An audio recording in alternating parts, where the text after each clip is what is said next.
السلام علیکم ویورز، یہ موچی گیٹ لاہور سے ہیں ارسلان گجر صاحب.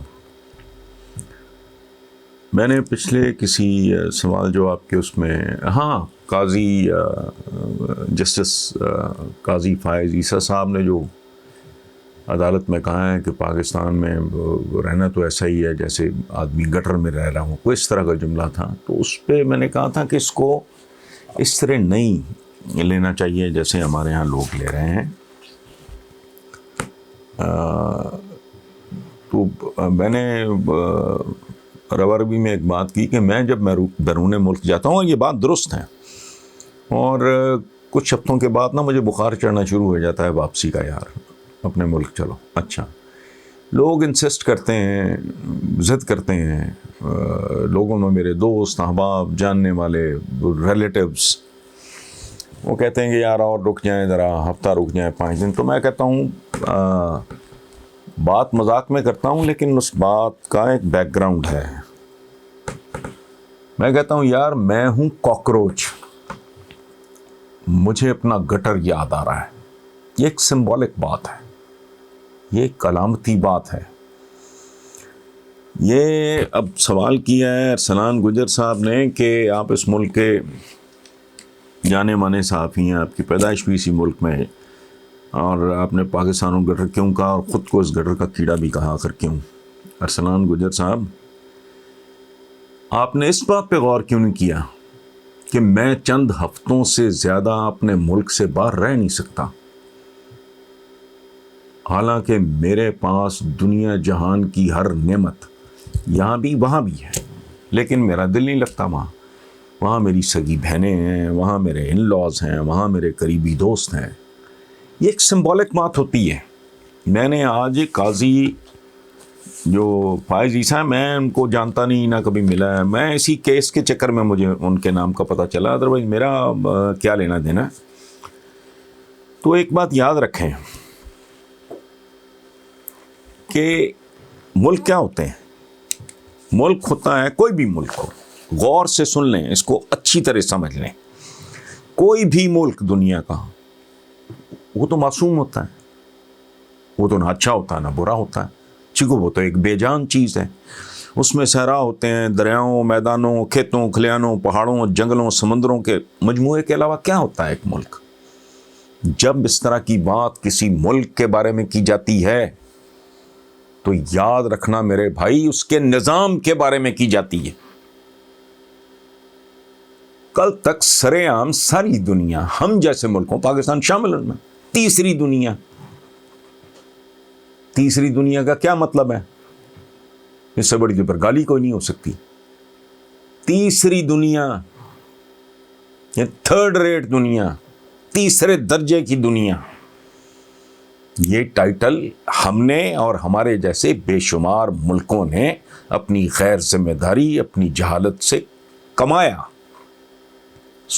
اچھا، اب اسی طرح لوگ جج صاحب کے پیچھے بھی پڑے ہوئے ہیں. تو میں سوچتا ہوں کہ بات سنیں، جس رب العالمین نے خربوں سیارے، ستارے، کائناتیں، گیلیکسیز بنائیں، اس کے لیے مشکل تھا وہ ملک بناتا.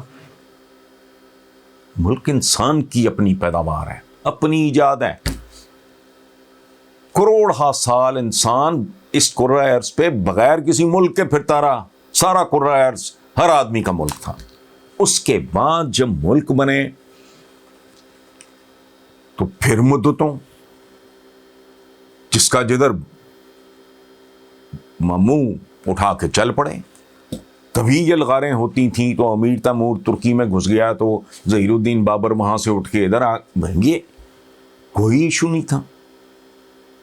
اچھا، اس کے بعد پھر جب یہ آہستہ آہستہ، یہ کل کی بات ہے، جب یہ پاسپورٹ اور ویزا وغیرہ شروع ہوا. اچھا، اور نیشن سٹیٹ تو بالکل ہی سمجھے کل سے بھی پہلے کی بات ہے. جب کسی ملک کے بارے میں کوئی تبصرہ کیا جاتا ہے، ایک خاص ہے، لاہور میں ایک محلہ ہوتا تھا، اسے کہتے ہیں فلاں محلہ. کیوں؟ اس کے مکینوں کی وجہ سے. پرانے زمانے میں اندرون شہر کے اندر آپ دیکھ لو، محلہ چابک سوارا، محلہ تیلیاں، ٹھیک ہے، اور محلہ وکیلاں والی گلی، یہ سارے وہ پہچان بن جاتے ہیں. کبھی یاد رکھنا، کبھی کوئی انسان جب کسی ملک کے بارے میں تبصرہ کرتا ہے تو وہ ملک کے بارے میں نہیں کر رہا ہوتا، دراصل وہ نظام کے بارے میں، عوام کے بارے میں، حکام کے بارے میں کر رہا ہوتا ہے. جب وہ کہتے ہیں فلانا ملک ایک دہشت گرد ملک ہے، فلانا ملک ایک جاہل ملک ہے، فلانا ملک ایک غیر ترقی یافتہ ملک ہے، فلانا ملک ایک مقروض ملک ہے، فلانا ملک ایک بھوکا ننگا ملک ہے، فلانا ملک اس کے بچے بھی جو بھی پیدا نہیں ہوئے وہ گر بھی پڑے ہیں اور غیروں کے پاس گر بھی پڑے ہیں. تو بھائی وہ جو پروین شاکر نے کہا تھا، بات تو سچ ہے مگر بات ہے رسوائی کی. اس کے اندر جو درد چھپا ہے وہ بہت خوفناک ہے. اس تک کیوں نہیں جاتے آپ؟ یہ گفتگو جو ہوتی ہے یہ سمبولک ہوتی ہے، یہ چھلکے نہیں دیکھا کرتے، اندر سے گودا دیکھو. یہ جو مطلب قاضی فائز صاحب، میں وضاحت کیا دینی، میں نے جتنی دینی تھی میں دے چکا ہوں. انہوں نے جو جملہ بولا اس میں گٹر کلامت ہے، سمبولک ہے. چاند سا چہرہ عورت کا ہو تو بندہ دیکھے بھی نہ، لیکن ہے ایک بات بنی ہوئی ہے. اچھا، جتنے یاد رکھنا میرے بھائی، یہ جتنے ہوتے ہیں نا ضرب الامثال، محاورے، اس طرح کے ایکسپریشن، حکایتیں، روایتیں، اخان پنجابی کے، وہ ماں کہتی تیرے نال چنگا سی میں وٹا ہی جام لیندی، بیٹا کو بری حرکت کرتا ہے اگر. اچھا، محاورے عجیب و غریب ہیں، مثلا انسانی سروں کا ٹھاٹھے مارتا ہوا سمندر. یار انسانی سروں کا سمندر کیا فضول بات ہے. لیکن کہنے کا مقصد کیا ہوتا ہے کہ یار بڑے لوگ تھے، ہجوم بہت بڑا تھا. اسی طرح فلاں جگہ تل دھرنے کی جگہ نہیں. مجھے بتائیں آپ، بندے جیسے انڈے نہیں پیک ہوتے ہیں، اس طرح بھی بندے اگر پیک کیے ہو نا، اس میں بھی تل دھرنے کی جگہ تو ہوتی ہے، لیکن محاورہ ہے، بات کرنے کا ایک طریقہ ہے. پھر فلاں جگہ کھبے سے کھبا چھل رہا تھا، مطلب یہ کہ جی مونڈے نہ مونڈا. وہ محاورہ ہے کہ جی سستا اونٹ مہنگا پٹھا، رانڈی کے گھر ہانڈی، عاشق کے گھر فاقہ. یہ اچھا، بنولے کی لوٹ میں برچھی کا گھاؤ، یہ ایکسپریشنز ہیں. ملک کے بارے میں کون بات کر سکتا ہے؟ مطلب جب پاکستان کے بارے میں اگر قاضی صاحب نے، جسٹس صاحب نے بات کی ہے تو کیا آپ کا کیا خیال ہے؟ انہوں نے اس کے پہاڑوں کو گالی دی ہے، میدانوں کو، کھیتوں کو، کھلیانوں کو. یہ گٹر اگر کہا ہے تو سمندر کو کہا ہے. ویسے ہم نے تو اس کو بھی گٹر بنانے سے کمپنی کام روکا. لیکن پلیز بات کو سمجھنے کی کوشش کریں. ایک بندہ ہے جو بے داغ آدمی ہے، اس پہ آپ نے داغدار، انہوں نے کہا کہ یہ داغ میرے یا میرے خاندان پہ جو لگا ہے وہ قبر تک جائے گا. میں نکل تو ہمارا کلچر ہے، آپ بھی جانتے ہو، میں بھی جانتا ہوں ہمارے کرتوت کیسے ہیں. دیانتداری سے اپنی عزیز ترین شے کی قسم کھائیں اور مجھے بتائیں کہ چند محدود مراعات یافتہ طبقوں کے علاوہ 24-25 کروڑ عوام میں سے کتنے لوگ ہیں جو سکون سے جی رہے ہیں؟ کیا ملک ہے؟ کہتے ہیں جی وہ وکیل کیا کرنا ہے، جج ہی کر لو. اچھا، قانون میرے ساتھ ہے، قاضی میرے ساتھ نہیں ہے. کہاں کے محاورے ہیں؟ رشوت کے بغیر آپ، بچے کا برتھ سرٹیفکیٹ ٹائم پہ نہیں ملتا، کوئی بزرگ مر جائے گھر کا، اس کا ڈیتھ سرٹیفکیٹ نہیں ملتا. بے روزگاری عام ہے، بھوک ننگ عام ہے، رشوت عام ہے، لوٹ مار عام ہے، ٹیٹیاں عام ہیں، بیرون ملک لیڈروں کی جائیدادیں عام ہیں. وہ خدایا تصور کریں، میں نے خود کو کیڑا کہا، چونکہ میں جب اپنی پرفارمنس دیکھتا ہوں، میں گٹر کا مطلب نظام ہے جس میں اور آپ جی رہے ہیں.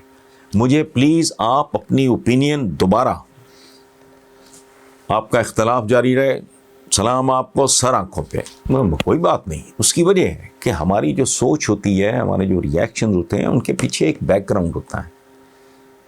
وہ گھریلو تربیت آپ کو سوچنا کتنا سکھایا ہے کسی نے، پھر آپ کو اسکولنگ کیسی ہوئی ہے، آپ کا کالج کیسا، یونیورسٹی کیسی، پھر وہ معاشرہ جس میں ہم آپ زندہ ہوتے ہیں وہ ہمیں کیا سکھاتا ہے. چیزوں کو تھوڑا گہرائی میں جا کے دیکھنا چاہیے. ہم نے تو عبادات کو بھی، یعنی نماز آپ وقت پہ پڑھنی ہے اور کہیں وقت پہ پہنچنا ہی نہیں. اور نماز جو سکھاتی ہے اس میں میرے بھائی ایک بنیادی چیز پابندی اوقات ہے. صفیں سیدھی رکھنے سے کیا نکالنا ہے آپ نے؟ ایک سمبولک بات ہے، اس کی ایک علامتی حیثیت ہے کہ اپنے معاملات بھی سیدھے رکھو. گٹے گوڈے جب ہم دھوتے ہیں نا وضو کے درمیان، وہ پاکیزگی وہ اگر آپ کی آنکھ میں نہیں ہے، دل میں نہیں ہے، میرے عمل میں نہیں ہے، تو وہ کیا کیا ہے میں نے. یہ علامہ مشرقی کا ایک جملہ سن لیں آپ. وہ کہا کرتے تھے کہ نماز مسجد کے باہر شروع ہوتی ہے. ہم وہ لوگ ہیں جو چھلکے چباتے ہیں، گودا پھینک دیتے ہیں، ان پہ غور نہیں کرتے. آپ مجھے بتائیں کہ میری کوئی بات آپ کو اگر میں کمیونیکیٹ کر پایا ہوں آپ تو مجھے ضرور بتائیں، خوشی ہوگی. اور اگر آپ کا اس کے باوجود اگر آپ کا یہی خیال ہے جو کہ ہے تو سبحان اللہ، most welcome. Thank you very much.